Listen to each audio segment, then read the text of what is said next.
Hello everyone, welcome to IFS YouTube channel. This is Nisha Khatri. अगर आप चाहते हैं कि आप अपना मास्टर्स एमएससी अगर आप केमिस्ट्री में करें या किसी और सब्जेक्ट में भी मास्टर्स अगर आप अपना किसी आईआईटी से करना चाहते हैं, किसी रेप्यूटेड आईआईटी से करना चाहते हैं या एनआईटी से करना चाहते हैं, तो आईआईटी जैम एग्जाम आपके लिए बेस्ट है। होती क्या है ये आईआईटी जैम एग्जाम? तो सीधी बात है, अगर आपको किसी आईआईटी से अपना एमएससी करना है तो आपको ये एग्जाम क्लियर करनी पड़ेगी। एग्जाम ऑर्गेनाइज की जाती है एमएससी में एडमिशन के लिए बाय आईआईटीज, एंड आप वहां से आईआईटी या एनआईटी दोनों जगह आप क्या कहते हैं एमएससी कर सकते हैं। अब एलिजिबिलिटी क्राइटेरिया क्या होता है? ऑब्वियसली एमएससी में एडमिशन चाहिए तो आपका बीएससी कंप्लीट होना चाहिए, बैचलर्स डिग्री आपके पास होना चाहिए। कंसिडर अगर आपको केमिस्ट्री में करना है एमएससी तो बीएससी में आपका, अगर आप बीएससी ऑनर्स कर रहे हैं तो केमिस्ट्री में करना है आपको। अगर नॉर्मल बीएससी कर रहे हैं तो केमिस्ट्री आपका एक सब्जेक्ट होना चाहिए 6 के 6 सेमेस्टर में, ये इनका रूल है। फाइनल ईयर स्टूडेंट्स एलिजिबल होते हैं। सेकेंड ईयर में आईआईटी का मतलब आईआईटी जैम का एग्जाम आप दे सकते हैं, लेकिन अगर क्वालिफाई कर लिया, रैंक अच्छा है, स्टिल आप एडमिशन नहीं ले पाएंगे क्योंकि एडमिशन के लिए बीएससी कंप्लीट होना जरूरी है। तो फाइनल ईयर जिनका हो गया है या फाइनल ईयर अभी कर रहे हैं बच्चे, वो एग्जाम इजीली दे सकते हैं क्योंकि एडमिशन तक आपको आपका प्रोविजनल सर्टिफिकेट तो मिल ही जाएगा, सारे आपके सेमेस्टर एग्जाम हो जाएंगे। एज लिमिट की बात करूं, डोंट वरी, कोई भी एज लिमिट नहीं है। छोटे से छोटा, बड़े से बड़ा, हर कोई जैम एग्जाम दे सकता है। नेक्स्ट, मैम एग्जाम होता कब है, फॉर्म कब आते हैं, इंफॉर्मेशन कब आएगी? तो अगस्त के महीने में नोटिफिकेशन आ जाते हैं। अगस्त के महीने में नोटिफिकेशन आपको मिल जाएंगे। एप्लीकेशन फॉर्म की प्रोसेस आपकी सितंबर के फर्स्ट वीक में शुरू हो जाती है। मोस्टली 5 सितंबर इनका फेवरेट दिन है, एंड वो चलती कब तक है? वो आपके अक्टूबर तक चलती है। फर्स्ट वीक ऑफ अक्टूबर तक आपकी एप्लीकेशन प्रोसेस चलेगी, एंड कभी उनका मन किया थोड़ा 1-2 दिन वो एक्सटेंड भी कर देते हैं। एप्लीकेशन की प्रोसेस जैसी अक्टूबर में बंद हो गई, कुछ दिनों बाद शुरू हो जाएगी आपकी करेक्शन विंडो। जो कोई एरर है आप वहां पर ठीक कर सकते हैं। फिर जनवरी में आता है आपका एडमिट कार्ड, और फरवरी में होती है आपकी एग्जाम। जैसे इस बार आईआईटी जैम 26 की मैं बात करूं तो 15 फरवरी को एग्जाम होने वाला है। या तो सुबह होगा या तो दोपहर को होगा, ऐसा वो रहेगा आपका टाइम। फरवरी के आसपास एग्जाम आपकी होती है, मार्च तक आपका रिजल्ट आ जाता है। ये है आपके इंपॉर्टेंट डेट्स आईआईटी जैम के लिए। अब बात ये करते हैं, मैम इस एग्जाम में क्वेश्चंस कितने होते हैं, किस तरीके के सवाल आते हैं? तो 60 क्वेश्चन होते हैं, 100 मार्क का पेपर होता है। 3 सेक्शन में डिवाइड किया गया है आपके पेपर को, एमसीक्यू, एमएसक्यू, एनएटी। एमसीक्यू क्या है? सवाल दिया जाएगा, 4 ऑप्शन दिए जाएंगे और उसमें से कोई एक ऑप्शन आपका सही जवाब होगा। एमएसक्यू क्या होता है? सवाल दिया जाएगा, 4 ऑप्शन दिए जाएंगे एंड एक से ज्यादा ऑप्शन आपके सही जवाब होंगे।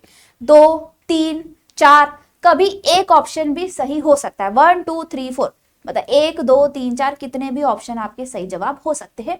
एंड यस, यहाँ पे पार्शियल मार्किंग नहीं है आपके पास। मतलब मैम अगर कोई सवाल दिया है, उसके 3 ऑप्शन सही जवाब है, मैंने कोई भी 2 सिलेक्ट कर लिए हैं, तीसरा सही वाला सिलेक्ट ही नहीं किया, तो 2 मार्क का अगर सवाल आ रहा है मेरा, तो क्या मुझे 1 या आधा 1.5 मार्क मिलेगा? मतलब नहीं, 0, सीधा 0 मिलेगा। No partial marking. एनएटी क्या होता है? फिल इन द ब्लैंक की तरह है। क्वेश्चन दिया गया है, डैश दिया जाएगा, पूछा जाएगा आपको कि बताइए इसकी वैल्यू क्या है इस स्पेसिफिक यूनिट में। एक डब्बा दिया जाता है, वहां पे आपको खुद लिखना पड़ता है आपका जवाब। माइनस प्लस कोई भी जवाब हो सकता है वहां पे। तो A B C, MCQ, MSQ, NAT, इस तरीके के 3 सेक्शन होते हैं। टोटल 60 क्वेश्चन होते हैं। नेगेटिव मार्किंग आपकी सिर्फ एमसीक्यू वाले में है, एमएसक्यू और एनएटी में कोई भी नेगेटिव मार्किंग नहीं है। अगर एमसीक्यू सेक्शन में भी मैं अगर और डिवाइड करूं तो कुछ क्वेश्चन 1 मार्क के होते हैं, कुछ क्वेश्चन 2 मार्क के होते हैं। तो जो क्वेश्चन आपके 1 मार्क के होते हैं उनकी नेगेटिव मार्किंग 1/3 होती है। जो क्वेश्चन आपके 2 मार्क के होते हैं उनकी नेगेटिव मार्किंग 2/3 होती है। और एमएसक्यू एनएटी में नेगेटिव मार्किंग नहीं होता है। फिर बारी आई मैम अभी प्रिपरेशन कैसे करें। तो अभी तो भैया सही समय चल रहा है आपके लिए, एकदम करेक्ट टाइम चल रहा है, क्योंकि अभी शुरू करेंगे। एक तो हमने 27 जैम प्रिपरेशन के लिए 19 जनवरी को चैंपियन बैच 2.2 भी शुरू किया है। अब मैं ये इसलिए बता रही हूँ क्योंकि 6 महीने का हमारा प्रॉपर प्लानर होता है, पूरा डिटेल में सिलेबस आपका कवर किया जाता है विथ क्वेश्चन प्रैक्टिस।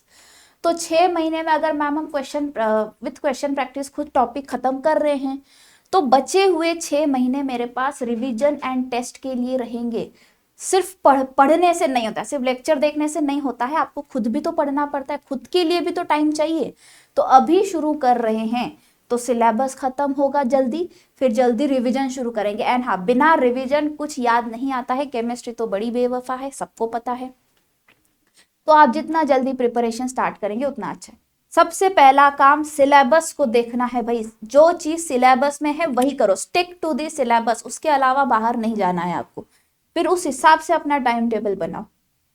देखो कौन से रेफरेंस बुक्स हम यूज कर सकते हैं, आपके टॉपिक वाइज ले लो। टॉपिक वाइज तो हम अभी मैं बोल सकती हूँ, अगर जो शुरू कर रहा है अभी पढ़ना, तो उसके लिए अच्छा टाइम है, वो रेफरेंस बुक इजीली पढ़ सकता है। लेकिन जो लेट करेगा वो नहीं वर्क कर पाएगा, फिर उसको बस जल्दी खुद के ही नोट्स पढ़ के आगे बढ़ना है। एंड हमेशा मैं बोल रही हूँ बेसिक्स से स्टार्ट करो, बेसिक्स क्लियर होंगे तो आगे का अपने आप होगा। तो मेरा ये सजेशन होगा एनसीईआरटी से अपने बेसिक्स क्लियर करो, फिर आगे चलो।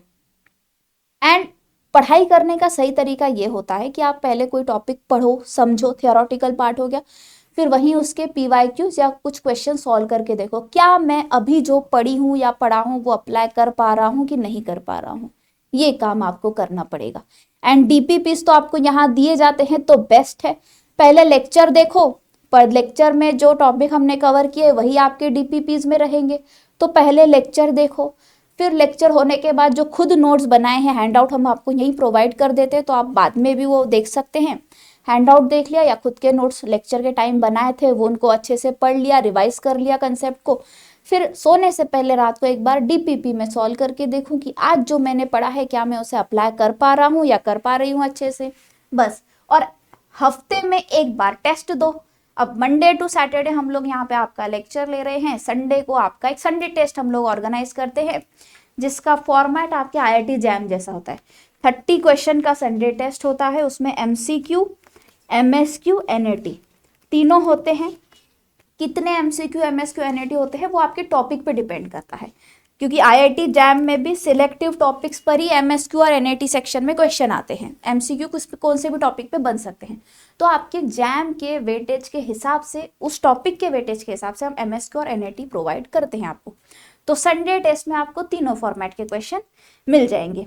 तो क्या करना है आपको, हफ्ता भर अच्छे से लेक्चर अटेंड करना है, नोट्स बनाना है, रोज लेक्चर देखने के बाद अपने नोट्स को रिवाइज करो, फिर डीपीपी उसी दिन सॉल्व करो, और वीक में एक बार संडे टेस्ट दो, तो पता चल जाएगा कितने पानी में है। इस तरीके से अगर प्रॉपर प्लानर आपका रहेगा तो आपका 6 महीने में विथ रेफरेंस बुक्स हो जाएगा पढ़ना।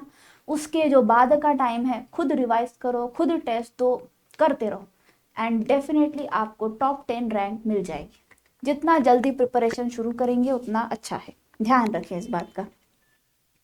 बाकी आईआईटीज के कट ऑफ कितने होते हैं आपको आईएफएस के वेबसाइट पे मिल जाएंगे।